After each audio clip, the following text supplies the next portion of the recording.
my name is Precious Ann Venancio Cual. I'm 17 years old representing Lord of the Nation, Church Kalibo, Aklan. Magandang araw mga kapatid ko kay Kristo. You are welcome to my channel. Today's content is all about will I celebrate Christmas in the midst of crisis. We are facing... So bilang isang Pilipino, tuwing Pasko ay syempre kasama ko ang aking pamilya. Di dapat tayo mag-focus sa kung ano yung handa, bagkus tignan natin ang ating mga kasama. Yes, this year's Christmas may be a little bit boring. Let us focus on sa diwa ng Pasko. So please bear with me and listen to what I'm saying. To God be the glory. Marami man tayong pagsubok ngayong taong 2020. Bilang isang Pilipino, kailangan natin isaalang-alang ang ating mga mahal sa buhay. At kailangan din natin mag-ingat sa kinaharap ng ating bansang Pilipinas. Patuloy tayong lumalaban sa kalagitnaan ng pandemic ngayon. Nalalapit na ang Kapaskuhan, patuloy lang tayong manalangin na bilang nagkagandahan ng ating Kapaskuhan. Better not think about if life is short, God will take of everything. Christmas is Christmas. No matter whatever this pandemic can stop us to celebrate it and to commemorate the birthday of our Savior Jesus Christ, we can still celebrate Christmas in the midst of this crisis by doing the following. First, be with your family, celebrate it with your loved ones who are there physically present.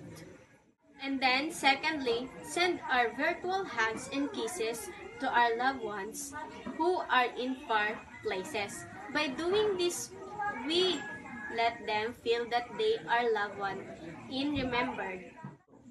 I love Christmas amid this pandemic. May we all still feel jolly for this season. Let's feel Christmas despite all the chaos.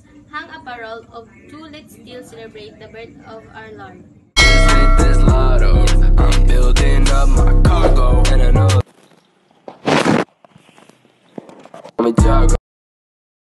Hi, my name is Hannah Bernante. I'm 13 years old representing LOTN Church Kalibo. For today, content is all about celebrating Christmas in amidst of crisis. So dahil may pandemya ngayon, ay limitado na lamang ang mga nakagawian tuwing Pasko kasama ang pamilya. Dahil nga sa kailangan natin mag-ingat ngayon, ugaliin na lamang natin na gawin ang selebrasyon sa loob ng bahay. At ang masasabi ko lang po ay mag-ingat tayo sa kumakalat na virus ngayon. Kahit hindi man natin ma-celebrate ang Pasko ngayon, ay mananatili pa rin ito sa ating lahat. Huwag nating kalimutan magpasalamat sa Diyos. Maraming salamat sa inyong pakikinig. Keep safe as all.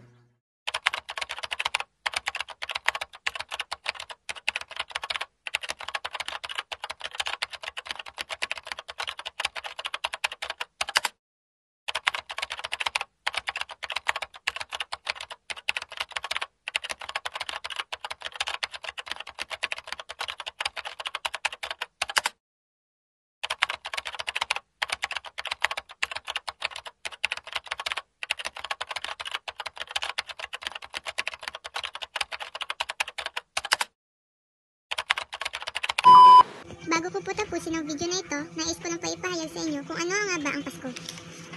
Tradisyon nating mga Pinoy tuwing Pasko ay ang pangangaroling, simbang gabi at pamamasko sa mga ninong at ninang, pagkakaroon ng mga Christmas party at yung pagsapit ng ika-24 ng Desyembre ang Noche Buena. Lahat ng ito ay posible pa rin nangyari pero limitado lamang at may iba naman na hindi na talaga pwedeng gawin dahil sa patuloy pa rin na pananatili ng COVID-19. Gayunpaman, pwede pa rin natin ipagpatuloy ang mga tradisyong ito katulad na lamang ng pag-ayos ng mga Christmas tree sa ating bahay at paglagay ng mga masasarap na pagkain kasama ang mga mahal sa buhay. Magpatugtog ng mga pamaskong awitin at higit sa lahat ang sabay-sabay na magdasal at pasasalamat sa Diyos sa araw ng kanyang kapanganakan.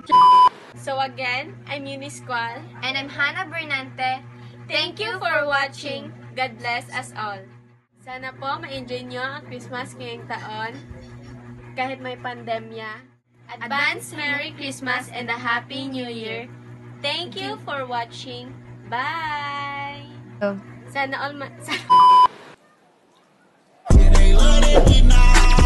They say you're too tired, but I think that I lost you. Her mama, a party girl, she just